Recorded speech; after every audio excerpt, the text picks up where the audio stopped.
Welcome back to our YouTube channel. So today's video guys, gagawa po tayo ng video. Itong video po ay good news. So ayun na guys, story time.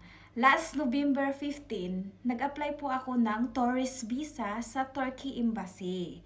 So before ko po sabihin yung good news, is syempre guys, sasabihin ko muna sa inyo kung ano ang mga requirements sa mag-apply ng tourist visa. So yun na guys, syempre pinaka-importante talaga yun ang passport. Ito po yung unang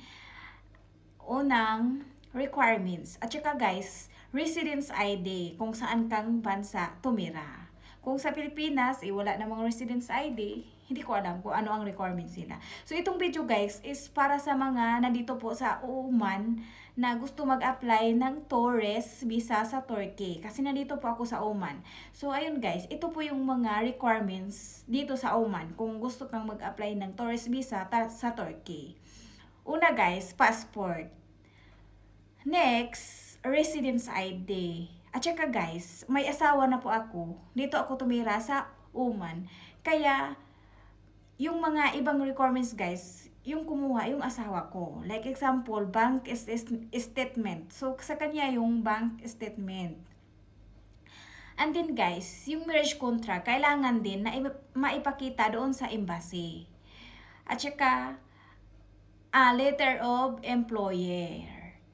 Letter of employer guys, kasali po siya sa requirements. So yun na guys, di ba mabilis lang naman yung requirements nila. At saka, huwag mong kalimutan yung ID, na yung size ng ID, passport ID.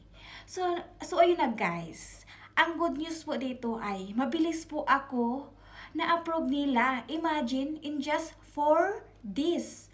4 days lang. Na-approve na ako guys. Hindi ko talaga in-expect na ma-approve ako nung hindi ko talaga in-expect na ma-approve ako 4 days lang, di ba? Kahapon guys, nawalan talaga ako ng gana kasi binabasa ko talaga yung paper na binigay nila sa akin. 2 weeks to 3 months. So nanghihina ako guys na nabasa ko yung 3 months. Imagine 3 months. Tapos paano kung hindi ka ma-approve, di ba? Nag-overthink talaga ako kagabi.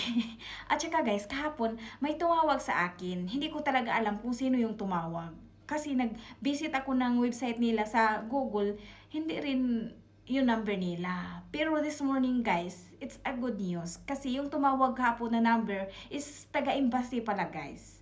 So ayun na guys, yung good news guys, is sinabi nila na okay, na ready na daw yung passport ko. Kasi na-approve na nila. So ito po ang itsura pag ma-approve ka sa Turkey visa. Tourist visa ng Turkey. So ayan guys. So ayan lang. Ganyan lang. Ding, ding. Ganyan lang natin, di ba? So ayun guys. Ito yung good news guys kasi na-approve ako ng mabilis. Hindi ko talaga ine-expect na 4 days lang ma-approve ako. Imagine, November 15 ako nag-apply. November 15, 16. Yung 17 at saka 18 guys, hindi po yung kasali kasi wala pong trabaho dito pag Friday and Saturday kasi weekend po sa kanila. So, 15 yung nag-apply ako. So, hindi yun counted, di ba? Pag-apply pa lang. So, dito ka mag-counted sa 16. So, yung 17 at saka 18, wala pong trabaho. So, 19, 20, 21. So, 21 today, guys. So, ayun, na-approve ako. 4 days lang. So, ayun talaga. Good news talaga, guys. Thanks God. Kasi na-approve ako. Mabilis ako na-approve, guys. Hindi na ako mag-overthink kung ma-approve ako or denied ako, di ba? Pero, guys, ito yung sasabihin ko sa'yo. Sa inyo. Pag i-denied kayo guys, hindi po lalagyan yung passport nyo. Kasi may nakita ako na ibang video guys na denied daw yung pag-apply niya. Nalagyan dito na denied. Hindi po yung totoo guys. Kasi pag i-denied kayo guys, tatawagan kanila na hindi ka na-approve. Ganun lang. Hindi po lagyan ng denied yung passport nyo. Kasi, di ba, parang dirty paglagyan ng denied yung passport mo. Dapat i-inform kanila, i-email kanila, tawagan kanila na hindi ka i-approve. So, yan na guys, di ba, thankful ako sa Diyos dahil na-approve ako. Di ba, ito yung mukha ko. Na-approve talaga ako guys. So, ayan guys, di ba, yung mukha ko. Na-approve talaga ako guys, di ba? ang sarap sa pakiramdam na hindi na ako mag-overthink. Thank you so much talaga sa Panginoon at saka sa asawa ko dahil hindi naman ako makakuha ng tourist visa kung hindi dahil sa kanya. So yun na guys, 'di ba? Ang sarap talaga sa feelings na for this lang na approve ako.